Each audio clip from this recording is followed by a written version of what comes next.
Good morning, Duane. I'm going to give you a little walk around your trailer here. Sorry we couldn't be out there to personally do it. I know you'll get to see Selena when she drops it off. But we'll just give you a general walk around of everything on the trailer so you know what you're looking at. We'll start here at the tongue. This is your adjustable coupler. Probably already familiar with it, but the roll and lock. We'll get that set up for you when Selena drops it off so we get the hitch height right. But basically when you connect it, it's going to come in here and pick up, and then these drop down, and then there's a pin right here that goes through and secures those. So pretty nice solid hitch, works out really well. Of course, you got your normal trailer safety chains. This is your breakaway for your brakes that gets attached to the vehicle in the event the trailer breaks away. Pulls that, this battery will trip the brakes for you. It's a little test, it'll get charged up on the way, that red light should go away. This is your additional mount for a jack off the tongue, and then we also have the other jack here with the wheel that can attach to the side, be able to move it around a little easier. Propane hoses, we've had a lot of conversation about that. This is the really long one. For your camshaft, you'll need to thread this adapter onto your camshaft. Should be the 3/8 flare fitting, and then that just makes the quick connection, latches that. This will come out of the box here as we get around the side. I'll show you those openings. This was the propane hose that came with the shower. This is the new one for the shower. It's a little bit longer. And we also have the quick connect on the bottom of the shower, which you'll see as we get around the back of the vehicle. This is the propane side here. You got the 2 tanks. You can store all your hoses and things in here. And then back here in the back, you got these little mouse doors that'll open up and allow you to pull those propane hoses out and go where you need to go. Then once you get them out, you can close that down and just the line will come out through there. So it gives a nice clean look. Your leveling jacks here on the side, to use those, just pull the pin, rotate it 90 degrees, drop the pin back down, and you can run those down to the ground and lift up the trailer. There are 4 of them on there. The nice thing with that is should you ever need to change a tire, you can actually use them to change a tire, lifting one side of the trailer up. Come around to this side, you'll see your cooler slide here. We've got a few pieces of paperwork and documentation, shirt. This is your solar panel adapter that we talked about. These are the MCI plugs, and then this is the SAE plug. I'll show you that socket when we get around to the other side. But that should adapt the solar panel that you have. To release, just release this, you push down, allow this to slide right in and latch, that way you can get to the cooler. Electrical panel here on the side, these are all your switch controls. First one controls all the cabin lighting. Second one is the lighting underneath. Third one is the backup lights or auxiliary area lighting off the back. This one here with the little heater thing is actually the tank heaters. Those will keep it at least a little bit warm, keep things from freezing up in really cold weather. The water pump switch is here. You turn that on, you'll hear the pump cycle a little bit. Should cycle when it first starts up, and then it only should cycle as you run water after that. The last switch here is your up and down.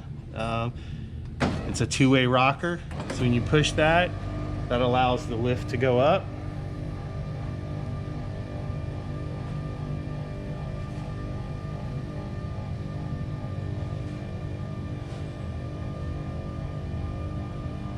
So say we want to go up just a little bit, we'll go up this first notch for the sake of time. Pull these pins, place that pin back in the hole, and then come back down. And then it'll sit on those pins. Make sure you raise it up, get all 4 pins in, and then lower it down. And it will actually has thermal breakers at every motor. Once it sits down on here, it will kind of stop in that down position and that'll allow it to stay with the weight on the actual uprights and not on these lift motors.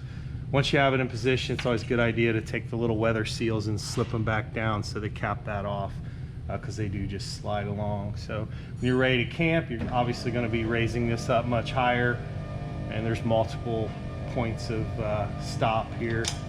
You can travel with higher, lower, whatever position you want it in.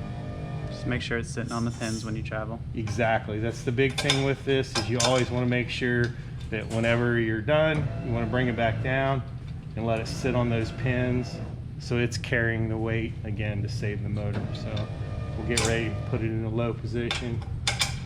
Put that up there, and then we can run this all the way down.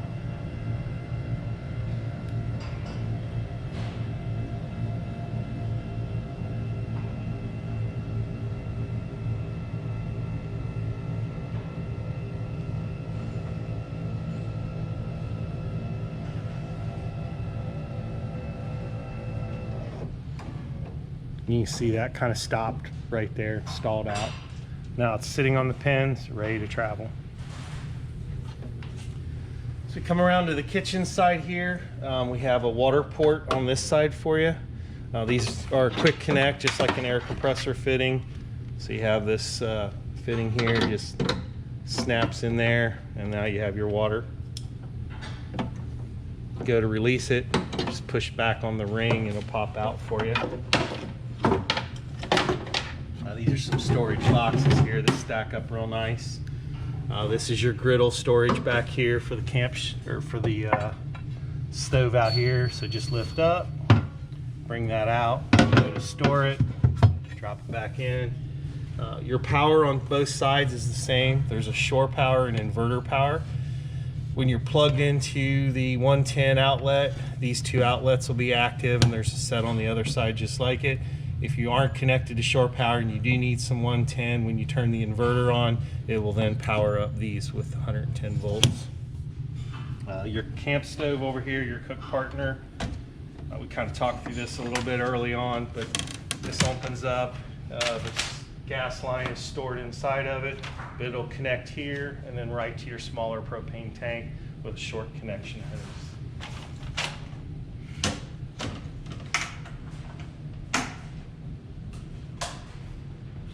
Come around to the back, you can see your full pull-out slide here. Just lift the lever, pull that out, drop the latch. Now it's locked in the outer position. Flip it up, run it in. Got your receiver hitch for a bike rack back there. Got the backup key. Oh, this is a little rod here, little square rod, zip tied in. And what it's meant for, should you ever have a motor fail, you can go in this hole right here with a cordless drill and run these motors up and down. Very rugged, haven't had any real problems out of them, but it is their little backup system that allows you to be able to manually run it up and down. Again, all this lighting back here is controlled from that switch up front. Over here on this side, you have an open box.